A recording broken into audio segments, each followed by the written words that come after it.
አለማየሁን የመሰሉ በሳል ሰዎች ስላላገኘን ነው እስካሁን ድረስ። የኢትዮጵያ ሕዝብ ደግሞ አመኔታ ያለውን የሚያሳርፍበትን ቦታ ነው የሚፈልገው እንጂ ለመርዳት ሁሌም ልቡ ክፍት ነው። ለወላጆቻችን ባሪያዎች ሆነን ያደግነው ለልጆቻችንም አሁን ባሪያዎች ህፃናት ወደ ነገ የምንልካቸው ህይወት ያላቸው መልእክቶች ናቸው። ኢቭን ትወናን የጀመርኩት ከበስንቱ የሚመስለው ሰው አለ።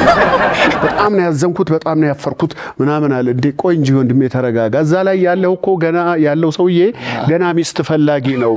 እኔ 2 ልጆች አባት ነኝ። ገና 3 አልሞላውም ነበር። 3 ሰው ምናምን ጥሪ ከተባለ አለ እንደው አንደኛው ህዝብን ማክበር፣ ያሳደገሽን ማህበረሰብ ማክበር። ዛሬ እኔን አንደኛ ያለኝ ሰው እኮ ነገ ደግሞ ከኔ ባሰ አንደኛ ይመጣል።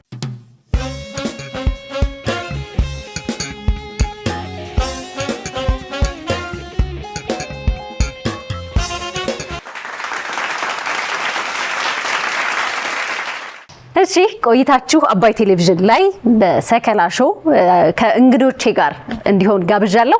እንኳን ደህና መጣችሁ። እንኳን ደህና ቆየሽ። በጣም የሚታወቅ ገጽ የሚታወቅ ስም ያለው ተቋም ደግሞ ወክላችሁ ነው የመጣችሁት። አስተዋውቀን እንጀምር። ሳህለ ማርያም አበበ እባላለሁ። በኤስኦኤስ ህፃናት መንደሮች ኢትዮጵያና ደቡብ ሱዳን ዳይሬክተር ነኝ። ራስን አስተዋውቅ ልበለው? እባክሽ አንተ ጋብዘኝ። በተለምዶ አለማየሁ ታደሰ ይባላል። ዛሬ የተገናኘነው የኤስኦኤስ ህፃናት መንደሮች በኢትዮጵያ የበጎ ፈቃድ ብራንድ አምባሳደር ሆኜ ነው። ይህን ድርጅት ወክዬ ነው ከፊትሽ ያለሁት። በጣም ደስ ብሎኛል ስለተገናኘንም፣ በመረጣችሁትም ሰው ደግሞ የእውነት ደስ ብሎኛል ከልቤ። እኛ በጣም ደስ ብሎናል። እንደው ጨዋታችን እንዲመች 50 ዓመታት የቆየ የኤስኦኤስ መንደር ልጆች ሲባል ራሱ እንግዲህ ከተጀመረ አሁን ድረስ ያለው ትልልቅ ሰዎች ያበቃ በጣም ለብዙዎች የደረሰ ነውና ከ50 ዓመት አገልግሎት በኋላ ለምን ብራንድ አምባሳደር አስፈለጋቸው የሚለው ይቅደም መሰለኝ። ምን ይነካዋል? በጣም ጥሩ ጥያቄ ነው። ኤስኦኤስ ህፃናት መንደር የ51 ዓመት ጎልማሳ ነው። እንደ ወጣት ነው ብል ደስ ይለኛል፣ ምክንያቱም ገና ረጅም ርቀት ስለሚሄድ።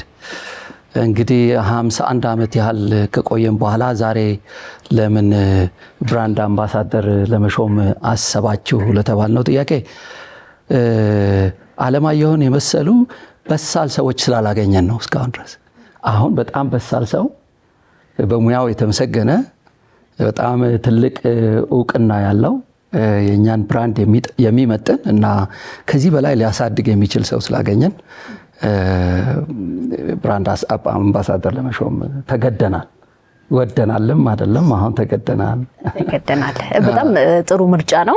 ትክክለኛ ጊዜም በትክክለኛው እንግዲህ ተገቢውን ዓላማ ደግሞ እንደሚወጣ የምተማመንበት ሰው ነው በግሌ። እናንተም ስለተማመናችሁበት ደስ ብሎናል።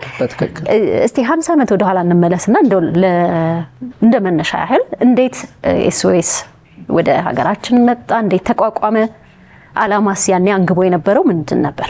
ኦኬ ኤስኦኤስ ህፃናት መንደሮች ወደ ኢትዮጵያ ሊመጣ የቻለው የዛሬ 51 ዓመት አካባቢ በሰሜኑ የሀገራችን ክፍል በ1967 ዓመተ ምህረት ተከስቶ የነበረው ድርቅ ብዙ ህፃናትን፣ ወጣቶችን፣ አረጋውያንን፣ ሴቶችን ለብዙ የህይወት ፈተና አጋልጦ ስለነበረ መንግስት ያንን ተከትሎ በጎ አድራጎት ላይ የተሰማሩ ድርጅቶችን ወደ ሀገር መጥተው ድጋፍ እንዲያደርጉ ጥሪ ሲያደርግ ኤስኦኤስ ህፃናት መንደሮች የመጀመሪያውን ምላሽ ከሰጡ ድርጅቶች መካከል ነው። እንግዲህ ስራውን ሀብሎ የጀመረው በመቀሌ ከተማ ነው እና ስራውን ሲጀምር ሰብአዊ ድጋፍ በመስጠት ነው ስራውን የጀመረው። ነገር ግን ያ ክስተት ብዙ ህፃናትና ወጣቶችን ያለ ቤተሰብ ስላስቀረ፣ ያለ ጠባቂና ተንከባካቢ ስላስቀረ ለእነኚህ ልጆች የሚሆኑ ቤቶች፣ አማራጭ ቤቶችን ገንብቶ ልጆቹ በሰለጠኑ እናቶች ድጋፍ እየተሰጣቸው እንዲያድጉ የማድረግ ስራን ጀመረ ማለት ነው። በጣም ጥሩ ነው። እንግዲህ ሌላው 50 ዓመት ሲጓዝ ትልቁ ነገር ፈንድ ነው። ብዙዎች አሳሳቢ ይሆንባቸዋል። ቢመጣው የገንዘብ ምንጭ ወይ ይደርቃል ወይ መጥቶ በአግባቡ ጥቅም ላይ አይውልምና ኤስኦኤስ የገንዘብ ምንጩ ወይም ፈንድ የሚያገኘው ከየት ነው? ኤስኦኤስ የአውሮፓ ምስርት ድርጅት ነው። መጀመሪያ የተመሰረተው በአውሮፓ ኦስትሪያ የምትባል ሀገር ላይ ነው። የ76 ዓመት እድሜ ያለው ድርጅት ነው። ስለዚህ የአውሮፓ ምስርት እንደመሆኑ ይህንን የድርጅቱን ስራ በገንዘብ የሚደግፉት በአብዛኛው አውሮፓ ውስጥ ያሉ የኤስኦኤስን ዓላማ የሚያስተዋውቁና በገንዘብ የሚደግፉ ድርጅቶች ናቸው። በእንግሊዝኛው ምህጻረ ቃል PSA እንላቸዋለን፣ ፕሮሞቲንግ ኤንድ ሰፖርቲንግ አሶሲዬሽንስ እንላቸዋለን። ስለዚህ እነሱ ባሉበት አገር ውስጥ የኤስኦኤስን ስራ ለመደገፍ የሚያስፈልገውን ገንዘብ በማሰባሰብ ያግዙናል ማለት ነው። እንግዲህ ገንዘቡን ከየት ያገኙታል? ከመንግስታት ያገኙታል። ከትልልቅ ኮርፖሬት ተቋማት ያገኛሉ። ደግሞ በጎ ልብ ካላቸው ግለሰቦችም ዜጎችም እንደዚሁ ስፖንሰርሺፕ፣ ኢንዲቪዥዋል ስፖንሰርሺፕ የሚባል ፕሮግራም አለ። ከዛም ያገኛሉ ማለት ነው። በተመሳሳይ ሁኔታ እኛም ይህንን ሎካል ስፖንሰርሺፕ ብለን ጀምረነዋል። በአሁኑ ሰዓት በ2 ዓመት ጊዜ ውስጥ ብቻ ወደ 1400 የሚጠጉ ኢትዮጵያውያን የድርጅታችንን ዓላማ በገንዘብ እየደገፉ ያሉበት ሁኔታ አለ። አንድ ልጅ 500 ብር በመስጠት ህልሙን እውን እንዲያደርግ በማድረግ ሂደት ውስጥ መሳተፍ ይቻላል እና በእውነት እኔ በኢትዮጵያውያን በጣም ኮርቻለሁ። በአጭር ጊዜ ውስጥ 1400 ያህል አጋዦችን አግኝተናል። ይሄ ቁጥር ከዚህ በላይ በእጅጉ ሊያድግ እንደሚችል ደግሞ እምነቱ አለኝ። በተለይ አለማየሁን የመሰለ ብራንድ አምባሳደር ይዘን ስንንቀሳቀስ ብዙዎች የሱን ቃል ያምናሉ። የምንሰራውን ስራ የበለጠ ቀረብ ብለው እንዲያዩ ይገደዳሉ፣ አጋራችን ይሆናሉ ብለን እናስባለን። ወደ አሌክስ ልምጣና ኤስኦኤስ ጋር ያለህ ትውውቅ መቼ ነው? ልክ እንደ እኔ እንደማውቀው ኤስኦኤስ መንደር የተማሩ ልጆች እንደዚህ በሚሉ እንግዲህ እኔም ተወልጄ ያደግኩት ሀረር እንደመሆኑ መጠን አንዱ መንደር ያለው በሀረር ነው እና እዛ ትምህርት ቤት ውስጥ የሚማሩ ጓደኞች ልጆች ነበሩን። ከዛ ደግሞ ቤተሰብም ከኛ ቤተሰብም እዛ ውስጥ የሚሰራ እና በደንብ እናውቀዋለን። በትምህርትም በጣም ጎበዞች፣ ጥሩ ውጤት የሚያገኙ በጣም ጎበዝ ተማሪዎች የሚወጡበት ነው። የሚገርመው ነገር ብዙ መረጃ የለም ለሌላም ሰው ኤስኦኤስ ሲባል በቅርብ የሚያውቀው ሰው ካልሆነ በስተቀር ለብዙዎች ሩቅ ነው። የሆነ የውጭ ድርጅት መጥቶ እርዳታ የሚሰጥ ወይም እንደዚህ አይነት ነገር ነው የሚመስለውና አሰራሩ ሁልጊዜ ይገርመኛል። ምንድነው በችግር ውስጥ የነበሩ ህፃናትን ሰብስቦ መንደር ውስጥ መስርቶ ለምሳሌ አንድ ቤተሰብ 6 ወይ እንደዚህ 8 ከተለያየ ቦታ የመጡ አንድ እናት ወይም አክስት በእነሱ አጠራር ትኖራለች። እንደ ቤተሰብ ይኖራሉ። ከዛ አልፎ ደግሞ ችግር ያለባቸው ገና ቤት ውስጥ ያሉ ሳይወጡ በፊት ባሉበት እየረዳ ከችግራቸው እያላቀቀ ለውጤት የሚያበቃ ድርጅት ነው። ይሄንን አሁን እኔ በቅርበት ሳየው ነው እንጂ መንደር ብቻ ሆኖ እዛ ውስጥ የሚማሩ ልጆች ያሉበት ነው የሚመስለኝ። እንደ አጋጣሚ ሆኖ 40ኛ ዓመቱን የሀረር ኤስኦኤስ መንደር ምስረታውን ሲያከብር የክብር እንግዳ አድርጎ ጠርቶ ነበር። ከባለቤቴ ከማርታ ጌታቸው ጋር ተገኝተን የሩጫ ፕሮግራም ነበረ። እሱን ምንድነው ሜዳሊያ ሰጥተን ተካፍለን ከዛ ደግሞ መንደር ውስጥ ገብተን የመጎብኘት እድል ገጥሞናል። ከዛ በተረፈ እንዳልኩት ደግሞ ቤተሰቦች እዛ መስራት ለምሳሌ እኔ የእህቴ ልጅ አማን ወልዴ ኤስኦኤስ ነው የተማረው። የኔ ተማሪ ነበር። እንትኑ ቀስ ብሎ ጊዜውን ጠብቆ የመጣ ይመስለኛል። ከዛ ባለፈ ደግሞ ልክ ይሄ አሁን 40ኛ ዓመቱ ላይ ሲሄድ ምን አይነት ነገር ጀምረዋል? የኑሮ ጫና ያለባቸውን ቤተሰቦች ልጆቻቸውን የሚያሳርፉበት ቦታ ማዘጋጀት ጀምረዋል። አንዱ እኔ የተማርኩበት እንግዲህ በእኛ ጊዜ ሀሁ የቆጠርኩበት አሁን ኬጂ እንደሚባለው 3 ዓመት የተማርኩበትን ትምህርት ቤት እነኛ ወላጆች ልጆቻቸውን አስቀምጠው እነሱ ነፃ ሆነው ወደ ስራቸው እንዲሄዱና ኑሯቸው ላይ ትኩረት እንዲያደርጉ አድርጎታል። ስለዚህ ከቤተሰብ እስከ ተማርኩበት ድረስ የነካኝ ነው። በጣም አደራ ብለውኝ ነበረ። ያን ጊዜ የጎበኘኋቸው ጊዜ መጥቼ 1-2 ኢንተርቪው ላይ ሀሳቡን አነሳሁት። ኤስኦኤስ መንደር እንደዚህ ያለ ብታግዙ፣ የትም አልደረሰም። ያ ይቆጨኝ ነበረ እና ይሄ ጥያቄ ሲመጣ እውነትም የዛ የሀሳቤ የምኞቴ መልስ አድርጌ ነው የተቀበልኩት። በምን አይነት መንገድ ወጣዋለሁ? ይሄ ዕዳ ነው። ምክንያቱም እኛ ሆንና አገሪቱ ምቹ ሆነችና ምንም ማድረግ አልቻልንም እንጂ ለምሳሌ ካርል ሄንግዝበም ብንወስድ ጀርመን ውስጥ አክተር የነበረ ሰው ነው። ከሀገሩ አልፎ እንግዲህ ዓለም ላይ የተጎዱ ሰዎችን ላግዝ ብሎ የመጣ ነው። ስለዚህ ለኢትዮጵያ አይደለም፣ ለኤስኦኤስ አይደለም፣ ለሌላ ለአፍሪካና ለዓለም መትረፍ ነበረብን። ስለዚህ ይሄ ሲመጣ ሌላውን ጣጣውን ከጨረሱልኝማ የማገዙን ነገር ተገኝቶ ነው ወይ ብዬ በደስታ የተቀበልኩት ጉዳይ ነው።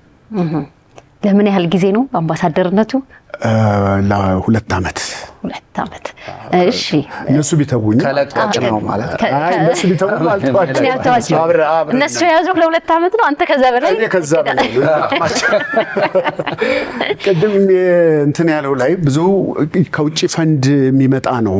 እኔም ራሴ እንትን የነበረኝ እና ይሄ ሎካል ኤንጂኦ እንትን ምንድነው ስፖንሰርሺፑ እንግዲህ አስበው 500 ብር ለአንድ ለሆነች ነገር የምትወጣ ነገር የኢትዮጵያ ሕዝብ ደግሞ አመኔታ ያለውን የሚያሳርፍበትን ቦታ ነው የሚፈልገው እንጂ ለመርዳት ሁሌም ልቡ ክፍት ነው።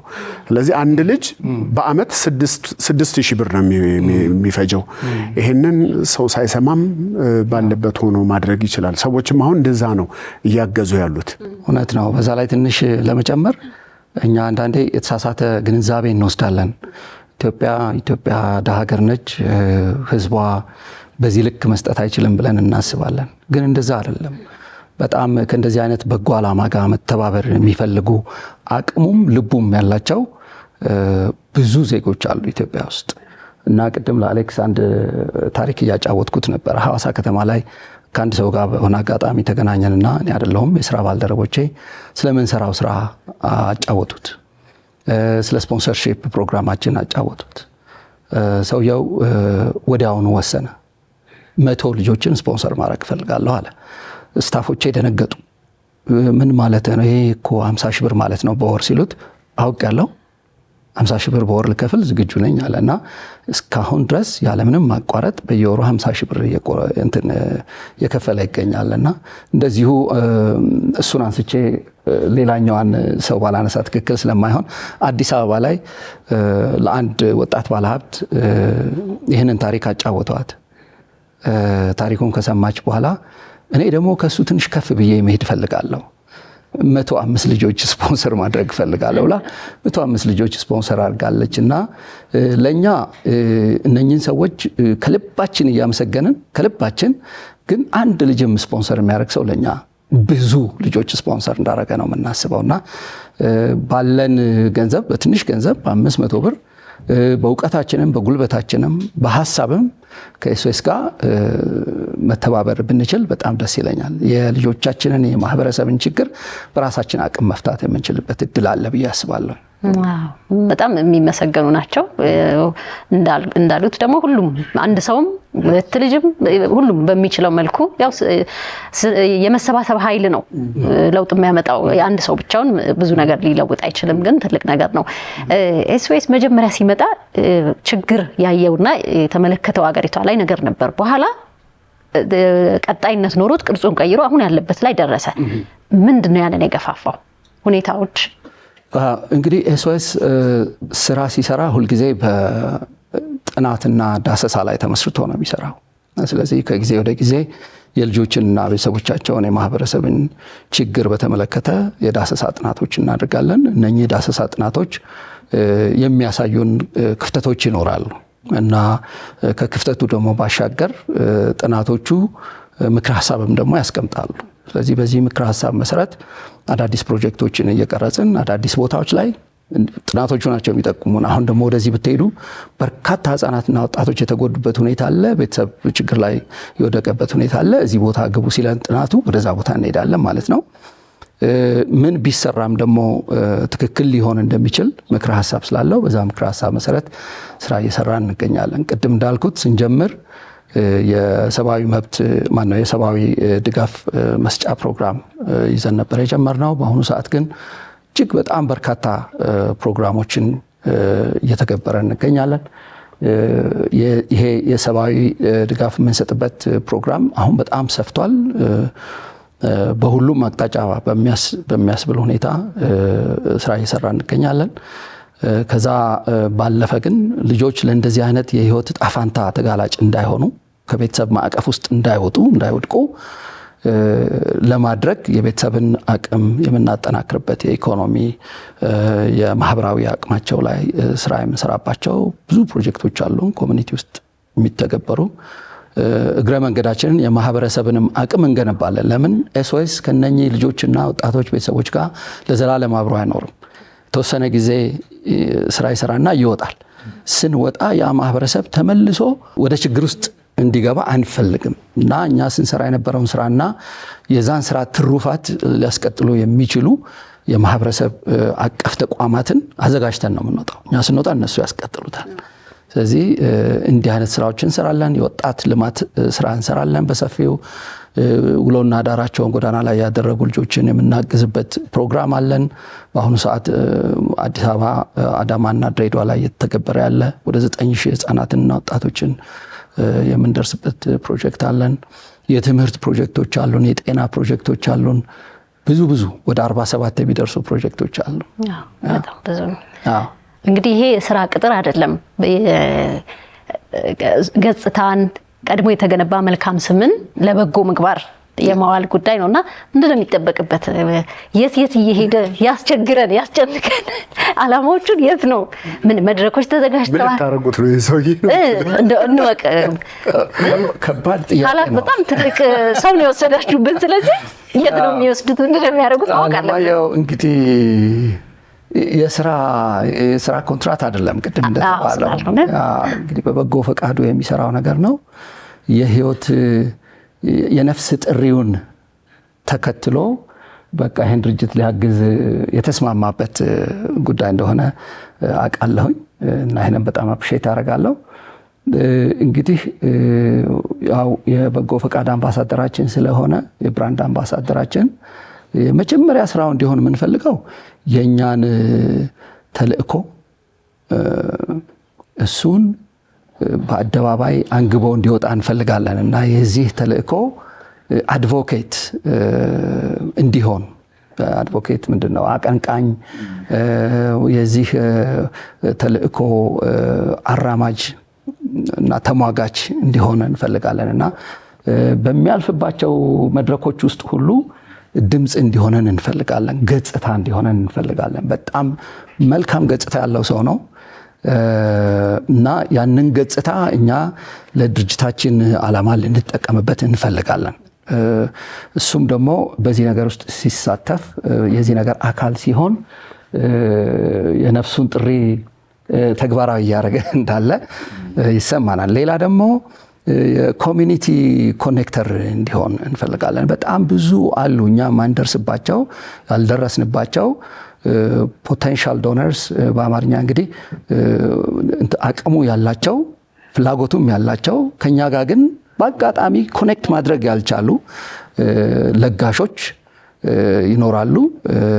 እንደዚሁ እንደሱ ያለምንም ክፍያ እንዲሁ በበጎ ፈቃድ ሊያገለግሉ የሚችሉ ብዙ ሙያ ያላቸው ሰዎች አሉ። የሙያ ባልደረቦቹም አሉ እና እነሱ ጋር ኮኔክት ያደርገናል። እነሱ የኛን ዓላማ እንዲረዱ በዚህ ዓላማ ጋር እንዲተባበሩ በማድረግ ረገድ ያግዘናል ብለን እናስባለን። ግን ከምንም በላይ ግን ትረስት ቢልደር የሆነ ማለት እምነት እኛ ህዝቡ እምነት አለው በእኛ ስራ ላይ ደግሞ የበለጠ እንዲያምነን በጣም ታማኝ የሆነ የተወደደ ሰው ደግሞ ሲናገረው ሌላ ትርጉም እየፈጠረ ይሄዳል። ሰዎች ኤስኦኤስን የበለጠ እያወቁት እያመኑት ከኤስኦኤስ ዓላማ ጋር ከኤስኦኤስ ሀሳብ ጋር ለመተባበር ዝግጁና ፈቃደኛ እየሆኑ ይሄዳሉ ብለን እናስባለን። እንግዲህ ይህንን ነገር በምን አግባብ ያደርገዋል? ሶሻል ሚዲያ ላይ በሰፊው እንዳለ እናውቃለን። እዛ ላይ ሶሻል ሚዲያ ፔጁን ሊጠቀም ይችላል። አንዳንድ ፈንድሬዚንግ ኢቨንቶችን ስናዘጋጅ እኛ የምንጠራቸው ሰዎች ይኖራሉ ወደዛ ኢቨንት የሚታደሙ። አሌክስ ጠርቷቸው ደግሞ ሊቀሩ ይችላሉ ብዬ አላስብም። አሌክስ ሰዎች ወደዛ ኮንቪን የማድረግ የማምጣትን ነገር ያግዘናል። መድረኩ ላይ ወጥቶ በመናገሩ ምክንያት ብቻ ትልቅ ተጽዕኖ ይፈጥራል እና ልናገኝ የምንፈልገው ነገር በቀላሉ ከማግኘት ረገድ በእጅጉ ሊያግዘን ይችላል ብለን እናስባለን። ማህበረሰብ ውስጥ ደግሞ ገብቶ ማህበረሰብ ውስጥ የሚሰራውን ነገር በራሱ ጊዜ አይቶ ያንን ነገር ባለሙያ ስለሆነ ሙያው ስለሆነ የጥበብ ሰው ስለሆነ በጣም በጥበብ ከሽኖ ሰው ልብ በሚማርክ አግባብ አንዳንዴ የምንናገረው ጆሮ ላይ ይደርሳል፣ ልብ ላይ አይደርስም እና ከጆሮ አልፎ ወደ ልብ ደግሞ እንዲደርስ አድርጎ ያቀርባል ብለን እናስባለን። እግዚአብሔር ይርዳል። ልክ ነው። ያው ነው፣ ትልቅ እድል ነው። ዕዳን የመወጣት ጉዳይ ነው። ስለዚህ አንድም እንዲህ አይነት ከህዝብ ጋር ይፋ ስናደርገው በሄድኩበት ስናገር ማን ላከህ፣ ማን ይህንን ፍቃድ ሰጠህ የሚል ጥያቄም እንዳያመጣ ይሄ ከህዝብ ጋር የመተዋወቁ ጉዳይ በጣም ጠቃሚ ነው። ስለዚህ ባገኘሁት አጋጣሚ ሁሉ ኤስኦኤስ አብሮኝ ይነሳል ማለት ነው። እኔ እንኳን ቅርብ ነኝ የምለው ሰው ብዙ ነገር አላወኩም። ስለዚህ ማስተዋወቁ ጉዳይ ትልቅ ስራ እሰራለሁ ብዬ ነው የማስበው። አባት ነህ፣ የቤተሰብ ኃላፊ ነህ፣ ታዳጊም ወጣትም ሆነህ አልፈዋል እና ከዚህ ሁሉ አንጻር ወጣቶች በምን ዘርፍ ሊደገፉ ይገባል ብለህ ታምናለህ? እንደው ክፍተት የሚታየህ እኛ ባደግንበት አይደለም፣ ያሁኑ ደግሞ ሌላ አይነት ቀለም አለውና ምንድነው የሚታይ ክፍተት? አሁን ይኸውልሽ ጥያቄሽን ስታመጪ ኤስኦኤስ ይሄንን ጠይቆ መልስ እየሰጠ ያለ ነው የሚመስለኝ። ምክንያቱም ትምህርት የሚያስፈልጋቸውን ትምህርት፣ ስልጠና የሚያስፈልጋቸውን ስልጠና፣ ከቤተሰብ ደግሞ የተነጠሉትን አንድ ላይ ሰብስቦ ቤተሰብ በመስራት ቤተሰብ ውስጥ ሆነው ደግሞ የከበዳቸውን ደግሞ ባሉበት በማገዝ ወላጆች ደግሞ ከኑሮና ከልጅ ማሳደግ ጋር ያላቸውን ጫና በማየት እነሱን ጊዜ መስጠት የማሳረፍ ነገር አመቻችቶ ነው የሚሰራው። ስለዚህ ለህፃናት ለወጣቶች እቺ ዓለም የተመቸች እንድትሆን የማድረግ ኃላፊነት ነው። እኛ ባለፍንበት መንገድ የግድ ማለፍ የለበትም። የኛ የሚደገምም አይመስለኝም። አሁን ዝም ብዬ ሳስበው ለወላጆቻችን ባሪያዎች ሆነን ያደግነው፣ ለልጆቻችንም አሁን ባሪያዎች ህፃናት ይባል ነበር ድሮ አባት ነበር የሚባለው። ምርጥ ለእነሱ ነው አንበላልና አንፈሬ ዋናው ቦታ ሳይዝ ተገለበጠ ነው። ያንኑ ለምደን የቀጠል ነው። ወላጆቻችንን ያሳደግን ሁሉ አለን። በእኛ ጊዜ ትንሽ ልጅ ኃላፊነት ወስዶ ቤተሰብ ያሳድጋል። ያ ማለት የእሱን ዓለም የእሱን ህይወት መኖር ሲገባው ሌላ ኃላፊነት ውስጥ ገብቷል። እንዲህ አይነት ነገር እንዳይደገም ነው ኤስኦኤስ እየሰራ ያለውና ጥያቄሽ በዛ ውስጥ ይመለሳል ማለት ነው። እውነት ነው። በትክክል አይ ቲንክ ዓለም በጣም በወጣቶች እየተሞላች የመጣች ነው። ኢትዮጵያ የዛ አካል ነችና ወጣቱ ላይ ስራ ካልተሰራ አደገኛ ነው። ወጣት ውስጥ በጣም ትልቅ አቅም አለ፣ ትልቅ ህልም አለ። ይህንን አቅምና ህልም ወደ ትክክለኛው ቦይ ልናፈሰው ካልቻለን እዛ ውስጥ የሚብላላ ከሆነ አልባሌ ቦታዎች ላይ የሚውል ከሆነ ወጣቱ ጊዜ ጠብቆ የሚፈነዳ ቦምብ ነው የሚሆነው እና ያ ከመሆኑ በፊት ወጣቶች ምን ይፈልጋሉ የሚለውን ነገር በጣም ቀረብ ብሎ አጥንቶ ለወጣቶች አሌክስ እንዳለው የትምህርት እድል መፍጠር፣ የስልጠና እድሎች መፍጠር፣ ስራ የሚፈጥሩባቸውን ሁኔታዎች ማመቻቸት፣ የቅጥር አገልግሎት የሚያገኙበት ሁኔታ ማመቻቸት፣ በአገር ልማት ላይ እንዲደመጡ ማድረግ፣ ፓርቲሲፔሽን በጣም ተሳትፎ በሁሉም ነገር ላይ እንዲሳተፉ እድል መፍጠር በጣም አስፈላጊ ነው ብዬ አምናለሁኝና ወጣቶች ብዙ ልንሰራባቸው ይገባል። ግን ወጣት ላይ ብቻ የሚሰራ ነገር የትም አያደርስም። ህፃናትም ላይ ስራ መሰራት አለበት። ለምን? በህፃኑ ውስጥ ወጣቱ ስላለ። ስለዚህ እዚህ ጋር መሰረቱ ላይ ስራ መስራት አለብን። ወጣቱ ላይ መስራት አለብን። አንድ በጣም ታዋቂ ሰው የተናገሩትን ነገር መናገር እፈልጋለሁ። ህፃናት ወደ ነገ የምንልካቸው ህይወት ያላቸው መልእክቶች ናቸው ብለዋል እና ይሄም መልእክት በጣም በጥሩ ሁኔታ ስክሪፕት ራይተርስ እናንተ ራይተርስ ናቸው በደንብ ለመጻፍ እና ይሄንን መልእክት በደንብ ፓኬጅ ለማድረግ እና ወደ ነገ በእርግጠኝነት እንዲሄድ ለማድረግ የሁላችንም ርብርብ የሚያስፈልግ ይመስለኛል። በጣም ጥሩ ነው። ትክክለኛው መንገድ የተያዘ ይመስለኛልና አሌክሴ ወደ ሙያ ነገር ልመልስህና አሁን ላይ ሳይህ እኔ ራሴ በስንቱ በይው ይለኛል። ሁልጊዜ የሆነ ስራ ስትሰራ ያ ገጸ ባህሪ በቃ ይወጣና ያን ሰሞን እርግጠኛ ነኝ ቲያትርም ስትሰራ ቲያትሩን ያዩ ሰዎች በዛ ስም ሊጠሩ ወይ ሁሉም ሰው ውስጥ ደግሞ አይምሮ ላይ የሚቀራል እንደው ማማ ተብለህ ደረስክ እዚህ ጋር። ወረ ብዙ ናቸው ብርሽ የሚሉኝ ያሉ ከምንድነው ከገበና ማን ፋሲል ብርሽ የሚሉኝ ከእንትን ነው መለከት ከዛ የባቢሎን በሳሎን ውብሸት አለ ብቻ ሁሉ ብዙ ሰው ብዙ ባለ ብዙ ስም ሆኜ ነው ያለፍኩት። አሁን ደግሞ ይሄኛው ደግሞ እስከ ህፃናት ድረስ ሄደ። ስለዚህ እድሜው የሚረዝም ይመስለኛል። ብዙ ጊዜ በስንቱ ነው። ስለዚህ ቶሎ ሌላ ስራ ሰርቶ ስም ማምጣት ያስፈልጋል። ንጉስም የንጉስ አጫዋች ዳም ምንም ሆኖ የሰራሁት ነገር ቀረና አሁን ይሄኛው ተቆጣጥሮታል በስንቱ የሚለው። ስለዚህ ቶሎ ስራ ያስፈልጋል። ንጉስ አርማህን አስታወስከኝ። ንጉስ ክሪዮን ንጉስነት እንጀራዬ ነው የሚለው ሰውዬ የሰራ ሰውዬ ዛሬ አሁን አንዳንድ ሰው ትወናን የጀመርኩት ከበስንቱ የሚመስለው ሰው አለ። እንግዲህ ይሄ የተዋናይ እንትኑ አንዱም ጭንቁም የሚያስደስተውም ነገር የተሰጠውን ነገር አሳምኖ እንዳያወላውል አድርጎ የመስራት አንዳንዴ እስከ አደጋም ድረስ ይሄዳል። ካራክተሮችን በደንብ አድርገሽ ስትሰሪ እሱ ነው ይሄ ሰውዬ ራሱ ነው ብሎ ከመውሰድ የተነሳ አንድ ጊዜ ሬዲዮ ላይ ቀርቤ ኢንተርቪው እንትን ስል ቀጥታ ስርጭት ይደውሉ ነበረ። ከምንድን ነበረ ዴዝዴሞና የሚል ፊልም ሰርቼ እንደው አሁን ከቀልቤ ስሆን ነው ይሄን የምናገረው። አምባሳደር ጋር ስታቋርጥ በመኪና ልገጭ ነበረ መልአክ የሚባል ገጸ ባህሪ ሰርቼ ከንትን ከአዳራሽም ይዞት ወጥቷል ማለት ነው። አንድ ጊዜ ምንድን ነው በሱ በራሱ ደውሎ አንተና አለማየሁ ነው አይደለ? በጣም ነው ማዝነው። በጣም እንዲህ አይነት ነገር እኔ ካንተ አልጠብቅም። በጣም ምን ሆነ ነው አሁን እንትንን አይቼ መውጣቴ ነው ዴዝዴሞናን አይቼ መውጣቴ ነው። በጣም ነው ያዘንኩት፣ በጣም ነው ያፈርኩት ምናምን አለ። እንዴ ቆይ እንጂ ወንድሜ ተረጋጋ። እዛ ላይ ያለው እኮ ገና ያለው ሰውዬ ገና ሚስት ፈላጊ ነው። እኔ 2 ልጆች አባት ነኝ። ገና 3 አልሞላውም ነበርና የ2 ልጆች አባት አላቅም በቃ አላቅም ምናምን ብሎ ወስዶታልና በጣም አሳምሮት ትወና ደስ የሚለውም ነገር ይሄ ነው። አሌክስ እኔ በስራ በቃ አክባሪ እውነቴን ነው። 3 ሰው ምናምን ጥሪ ከተባለ አለ እንደው አንደኛው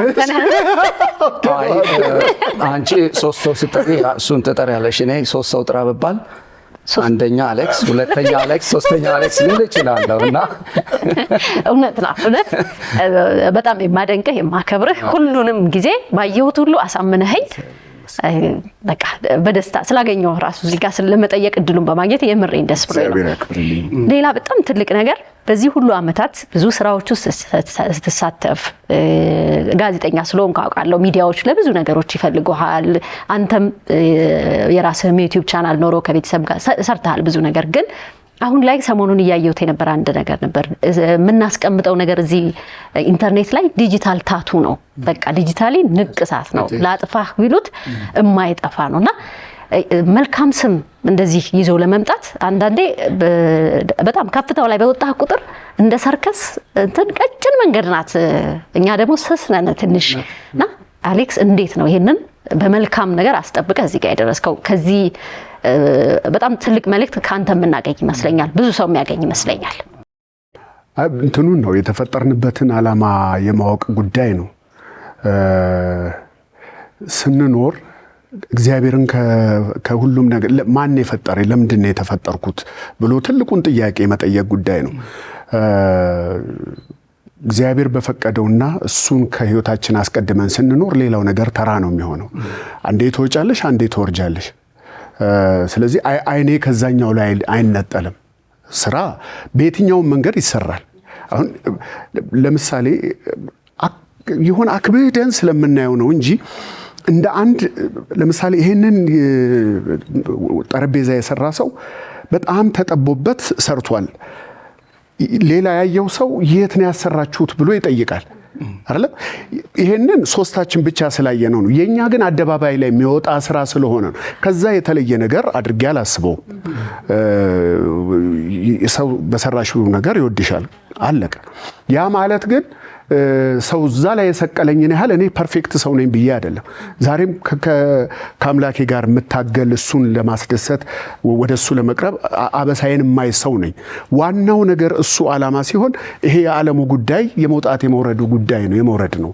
ስለዚህ በተለይ አሁን ቤተሰብ ፈጣሪን ማወቅ፣ ቤተሰብን ማክበር፣ ህዝብን ማክበር፣ ያሳደገሽን ማህበረሰብ ማክበር። ነገ እኔ የተሰራሁበት የእያንዳንዱ ዕዳ አለብን። እኛ ሰፈር ነው፣ ቤተሰብ ብቻውን አይደለም፣ ጎረቤት ጭምር ነው ያሳደገን። ነገስ ምንድን ነው የምንሆነው? የሚያሳስቡን ነገሮች አሉ። ትንንሽ ነገሮች ጠልፈው የሚወስዱን ከሆነና አንድ የሆነ ዛሬ እኔን አንደኛ ያለኝ ሰው እኮ ነገ ደግሞ ከኔ ባሰ አንደኛ ይመጣል። ዘመንሽን አሳምረሽ በከለር መኖር ነው ዋናውን ነገር ይዞ እንጂ እዛ ሙቀት ውስጥ መኖር ይጎዳል። እኔ እንደ አንድ ኖርማል ስራ ነው የማየው። ግን ስራውን አድምቶ እንደሚሰራ ሰው ሰራዋለሁ። ከዛ ያለፈ ነገር የሚያመጻድቅም እኔ ነኝ አንደኛ የሚያደርግም ነገር የለውም። ስለዚህ ያልካል የጠቀስካቸው መሰረታዊ ነገሮች አክብሮ በፍቅርና በጥንቃቄ መጓዝ መስራት። ምክንያቱም ሰውም ኖረም አልኖረም፣ አየሽም አላየሽም፣ ትልቅ ሆንሽም ትንሽ ሆንሽም ካደግሽበትና ከዛ ከምትኖሪበት ዓላማ ወደዚህም አያረግሽም መስመራችንን ስናውቅ። ይሄ በጣም ትልቅ መልእክት ነው። ካንተ ብዙ ሰው ይማራል ብዬ አስባለሁ። በዚህ ወቅት ላይ የምትጨምሩት ነገር ካለ፣ ያላነሳ ነው ሀሳብ ካለ? አሁን ካነሳሽው አንፃር እኔ አሌክስን እያልኩት ነበረ። በጣም ብዙ ስመጥር የሆኑ ባለሙያዎች፣ ዝነኛ ሰዎች እናውቃለን እና ብዙዎቹ የጊዜ ባህርን ሲሻገሩ አናያቸው።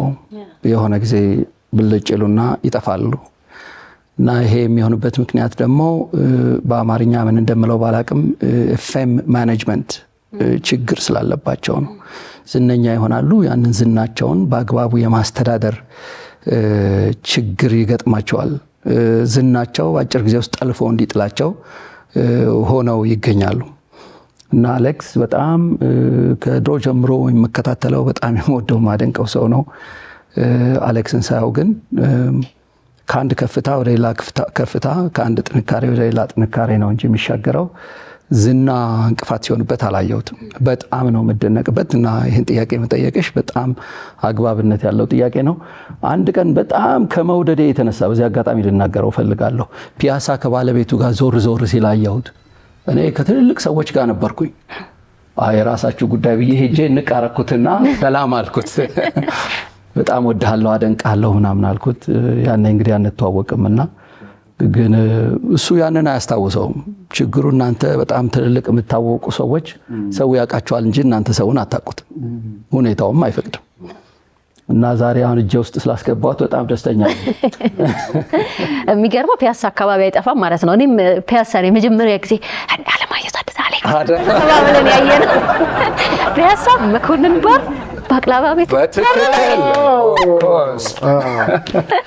ሴንተር ናት። መብራት ኃይሉ ጋር ወርታችን ሲወርድ ነው ያገኘው።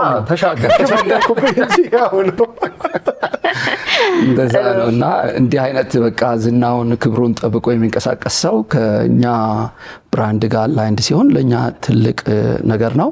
ቅድም አንቺ እንዳልሽው ደግሞ በጣም ብዙ ስራዎችን ሰርተዋል። በእነኛ ስራዎች ውስጥ ሁሉ የተመልካችን ልብ ማሸነፍ የቻለው ራሱን ነፍሱን እዛ ውስጥ ወስዶ ስለሚያስገባ ነውና እኛም ስራ ውስጥ እንደዚህ ያደርጋል ብለን ስለምናምን እኛ በጣም ራሳችንን እድለኞች አድርገን እንቆጥራለን። ምንድነው ከሰራሁት ነገር ገና ያልሰራሁት ነው የሚያስጨንቀኝ። አንዱም በዚህ መንገድ እንትን ማለት ሁሌ ተማሪ መሆን አዲስ ነገርን የመጨመር ደግሞ አሁን እንደ ተዋናይ እየሰራሽ ብዙ በሄድሽ ቁጥር ዛሬ የምሰራው ገጸ ባህሪ ከዚህ ካለፈው ገጸ ባህሪ ጋር ሊመሳሰልባቸው ይችላል። የዚህኛውን ገጸ ባህሪ መወጣት ብቻ እኮ አይደለም ከዛ ጋር ሊመሳሰል ይችላል ብሎ እሱን የመለየት ብዙ ስራ አለውና አሁን ለመዘነጥም ለመኩራትም የማያረግሽ ነገን የምታስቢው ነገር የተሻለ ሆኖ ለመስራት ሁሌም ተማሪ መሆን ይጠቅማል። ያ ነው እቺ እንደዚህ ያልሻት ነገር ከተገናኘን አይቀር እንዲህ መንገድ ላይ እንሄዳለን። የትም ቦታ ነው የሚሄደው። ይሄ እንትኑ እንዲይዘኝ አልፈልግም ማለት የማይሆን ቦታ እሱን ማላስበው ነው። ግን የትኛውን ቦታ ሄዳለሁ እንደማንኛውም ሰው። ምክንያቱም ታስሬ ይሄም ሰውዬ መኖር አለበት፣ የተሰጠው መኖር አለበት አይደለ? አጥሬው ላስቀምጠው አልፈልግም። ግን እንዲሁ በገጠመኝ እንሄዳለን። አያለሁ እንትና ነው ወይ በስንቱ ወይ አለማይ የቱ እዚህ ጋር እዚህ ጋር አበሳው ነው እዚህ ጋር የውይይት ታክሲ የነበረ ጊዜ ፊት ለፊት ከንግድ ማተሚያ ቤት ወደ ራስ ቲያትር ለመሄድ ገባሁ። ሁለት እንደዚህ ቁጭ ብለዋል። በዚህና በዚህ ነው እንግዲህ የምትቀመጠው ውይይት። ወንድና ሴት ናቸው። ነካ ምንድን ነው ከዚህ በፊት ትንሽ ተጣልተዋል መሰለኝ። ምንድን ነው ምን አባቱ ላድርገው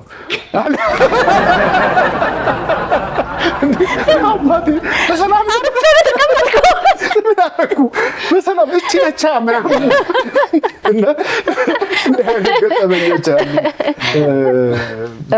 ብላሹ ይገኛል። ያው ደስ ይላል። እሱን አቻችሎ መኖር ነው። እውነት ነው። በጣም በጥሩ አጋጣሚና በጥሩ ዓላማ ስለተገናኘን ደስ ብሎኛል። መልካም እድል እንዲሆንላችሁ ደግሞ እመኛለሁ። ምክንያቱም ብዙዎች የደረሰ ትልቅ ተቋም ነው። 50 ዓመታት ማለት ቀላል ነገር አይደለም። አንድ እዛ ግቢ ያደገ ልጅ በቃ ጎልምሶ አገር ተረካቢ ሆኗልና ቀላል ነገር አይደለም። ስለዚህ ሁላችሁም ከዚህ በኋላ አሌክስን ስታዩ ልክ ገጸ ባህሪያቶቹ እንደምታስታውሱ ብሎ ኤስኦኤስን አስባችሁ ድጋፍ እንዳይለይ ሁላችንም እዚህም እኔም አሁን እዚህ ላይ መሳተፍ እፈልጋለሁ። ግን በዛች ዋጋ ልጅ ማስተማር በወር ውስጥ በአመት ውስጥ መቻል ረጅም ጊዜ ማስቀጠል ለአንድ ተማሪ ብርሃን መስጠት ትልቅ ነገር ነው። ኃላፊነቱን እንዲወጣ ደግሞ እኛ ነን የምናግዘው። ትልቅ ኃላፊነት ተጥሎበታል። መልካም እድል፣ መልካም የስራ ጊዜ እላለሁ። ያሰብነው እንዲሳካ ያሰባችሁት እንዲሞላ ታንክ ዩ ሶ ማች። እናመሰግናለን። በጣም ጥሩ ቆይታ ነበረን በአባይ ቴሌቪዥን ከሰከላ ሾው ጋር። አሁንም አብራችሁ ነው እናንተ